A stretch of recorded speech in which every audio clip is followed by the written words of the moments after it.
Assalamualaikum warahmatullahi wabarakatuh. Sahabat beriman yang dirahmati Allah, sepertiga malam terakhir atau sebelum subuh merupakan waktu yang mustajab. Umat Islam bisa memanfaatkan waktu tersebut dengan mengerjakan amalan sebelum subuh. Apalagi jika bangun pagi lalu melakukan sholat sunnah sebelum sholat subuh, maka insya Allah akan mendapatkan rezeki yang berlimpah. Dari Aisyah radhiyallahu anha, dari Nabi Muhammad bersabda, 2 rakaat sholat fajar sebelum subuh lebih baik daripada dunia dan seisinya. Sahabat beriman yang dirahmati Allah, berikut ini amalan sebelum subuh yang bisa kita lakukan agar lebih bermakna dan berpeluang besar mendapat ridho dari Allah. Sehingga apapun permintaan kita, jika diridhoi Allah, akan mudah kita dapatkan apapun permintaan kita. Yang pertama, sholat tahajud.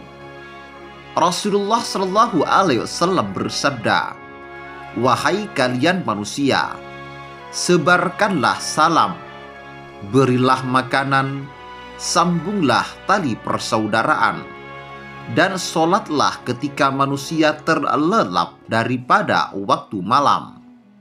Niscaya engkau akan masuk surga dengan selamat." Hadis riwayat Ibnu Majah.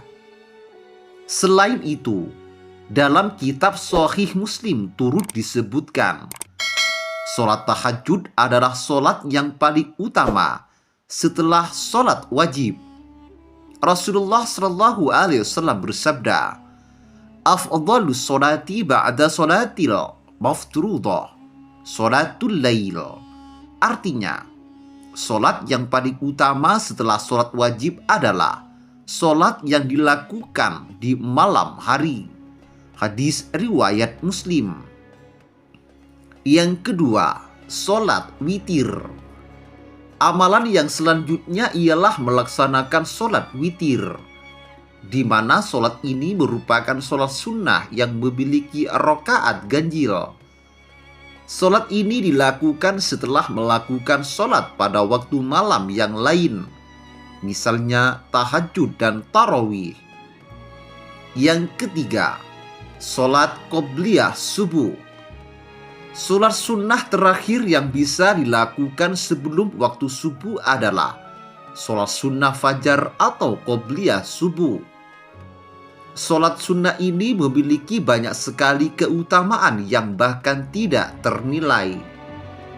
Keutamaan sholat qobliyah subuh ini disebutkan dalam hadis yang dikeluarkan oleh Imam Muslim dalam kitab Sholat Al-Musaffirin.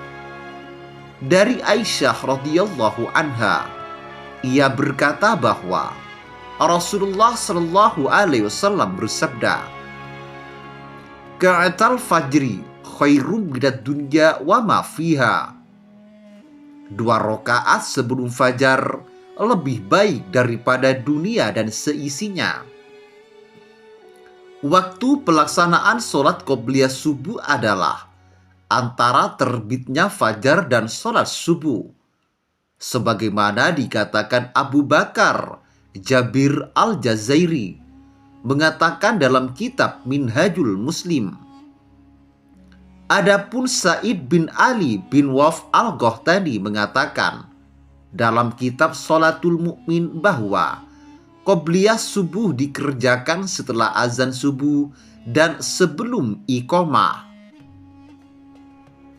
Yang keempat, memperbanyak bacaan zikir. Selain melaksanakan sholat sunnah tersebut, amalan sebelum subuh lainnya yang dapat umat Islam lakukan ialah dengan berzikir. Bacaan yang dicintai Allah Subhanahu wa Ta'ala adalah bacaan tasbih. Sebagaimana Abu Hurairah radhiyallahu anhu mengatakan bahwa Rasulullah bersabda, 2 kalimat yang ringan di lisan, berat di timbangan, dan dicintai Ar-Rahman adalah Subhanallahi wa bihamdihi Subhanallahil azim. Hadis riwayat Bukhari dan Muslim. Juga dari Abu Dzar, ia berkata bahwa Rasulullah Shallallahu Alaihi Wasallam ditanya tentang zikir apa yang paling utama. Beliau menjawab, zikir yang dipilihkan Allah untuk para malaikat dan para hambanya adalah Subhanallah wa bihamdihi Alhamdulillah la ilaha illallahu wallahu akbar. Yang kelima, memperbanyak berdoa. Ada sebuah hadis yang menyebut bahwa pada sepertiga malam terakhir Allah Subhanahu wa Ta'ala turun ke langit dunia dan mengabulkan permintaan hambanya. Rasulullah bersabda yang artinya, Rabb kita Allah Azza wa Jalla turun ke langit dunia pada sepertiga malam yang akhir pada setiap malamnya. Kemudian berfirman, orang yang berdoa kepadaku akan aku kabulkan. Orang yang meminta sesuatu kepadaku akan kuberikan. Orang yang meminta ampunan dariku akan aku ampuni. Hadis riwayat Bukhari dan Muslim.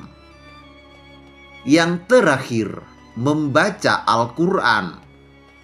Dari Abu Amamah radhiyallahu anhu, aku mendengar Rasulullah Shallallahu Alaihi Wasallam bersabda, bacalah Al-Quran, karena sesungguhnya ia akan menjadi syafaat bagi para pembacanya di hari kiamat. Hadis riwayat Muslim.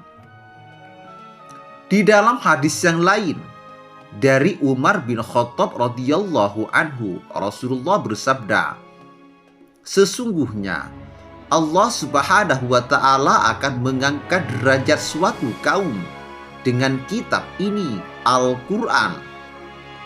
Dengannya pula Allah akan merendahkan kaum yang lain. Hadis riwayat Muslim. Demikian kajian kali ini. Semoga bermanfaat dan barokah bagi kita semua. Wassalamualaikum warahmatullahi wabarakatuh.